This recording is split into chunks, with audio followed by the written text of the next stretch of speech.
कालच तिथं सभा झाली आणि सभा झाल्यावर गावाच्या विकासासाठी गावाच्या भविष्यासाठी निवडणुका असतात आणि जेव्हा आपण गावाच्या समोर निवडणुकीच्या अनुषंगाने सभा घेतो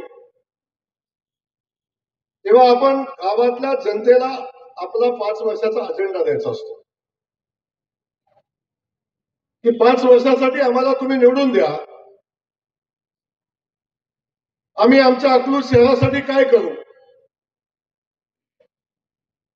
आणि त्याच वेळी आम्ही आमच्याकडे पाठीमागे सत्ता होती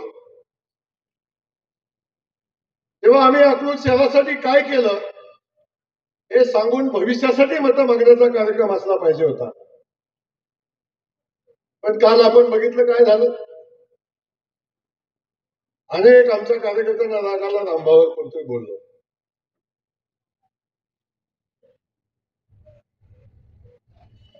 मनावर कुणाचं घ्यायचं असतं, कुणाचं मनावर कुणाचं घ्यायचं असतं. त्याला मान आहे, ज्याला सन्मान आहे, ज्याला स्वाभिमान आहे, ज्याला इज्जत आहे,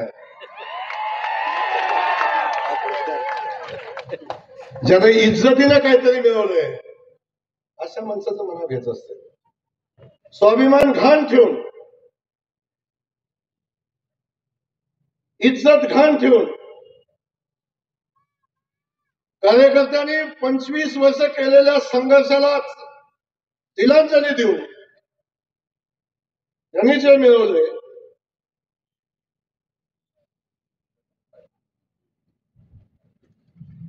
आणि त्याचा विचार आपण काय करायचं, काही कारणच नाही. आणि मला कळतच नाही, आई शपथ सांगतो अशी एक शिवी नाही त्यांनी शिवरत्न बंगल्याला दिली नाही. या देशातली सगळ्यात इरसाल शिवी असं नाही, इरसाल शिवी आपण नाही देणार, आपण नाही देणार, आपल्याला येतच नाही.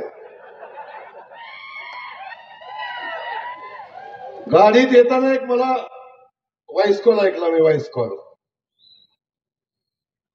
काय खतरनाक शिव्या होत्या सांगतो तुम्हाला. आणि ज्याला शिव्या देत होतो ते दोघं बाजूबाजूला बसलं होतं. काल सांगत होता ह्यानं फोन केला त्याला सोडू नका, एक सांगत होता त्याच्या बंगल्यावर जाऊन दगड मार, एक सांगत होता त्याचं घर फोड, एक सांगत होता पोलीस स्टेशनला जाऊन खोटी केस घाल. काही संस्कृती आहे.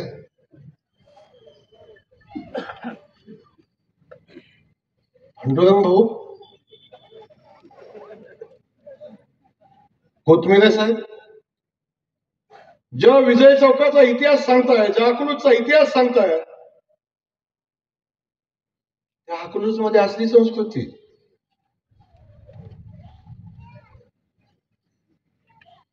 म्हणजे या सगळ्या परिस्थितीमध्ये मी आपल्याला एवढंच सांगतो की निवडणुका ह्या विकास कामाच्या साठी, विकास कामावर भविष्यात आम्ही काय करणार याच्यावर लढायचे असतात.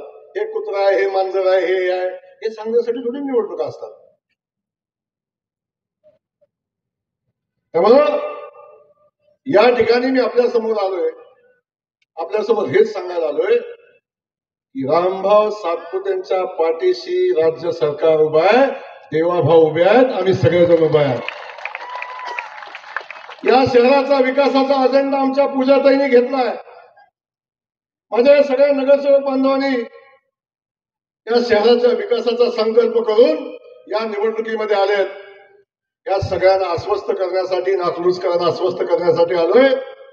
देशामध्ये सत्ता आमच्या मोदीजींची आहे, राज्यामध्ये सत्ता देवेंद्रजींच्या महायुती सरकारची आहे. जिल्ह्यामधलं मी काय बोलणारच नाही.